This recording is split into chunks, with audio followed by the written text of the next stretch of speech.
Are you looking for a way to contact the Instagram support now in 2024? Well, then you have come to the perfect video, because in this video I'm going to show you step by step exactly how to do this, but it is very important that you do watch this video and follow along step by step to make it work, just so you know. So the first step is going to be for us to open up our Instagram app, and then also of course log into your Instagram account if you haven't done so already, because then you should be taken to this page right here. Now what we're going to do, which is going to be the step number one, is going to be for us to click on the three lines in the top right corner. So click on the three lines, and as you can see we get a couple of options in here. So now to be able to contact the support, we need to firstly click on settings and privacy in here. So click on settings and privacy. Now you should be taken to this page right here.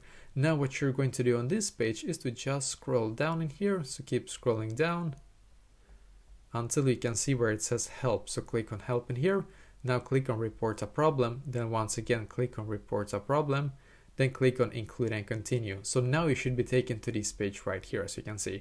And the reason why you need to come to this page right here is because in here this is the only way that we can actually contact the Instagram support as of right now. So in here you're actually able to contact them. So you need to write, for example, I have an issue with, and now you're going to write the kind of issue that you have. Don't expect an answer back from them. Just write the exact issue, what happened, and that you want a solution for it. Basically, try to be as specific as possible. If you have any uploads of that issue, maybe you have like a screenshot of that error code, for example, you can click on upload. As you can see, then you can upload that screenshot to them as well.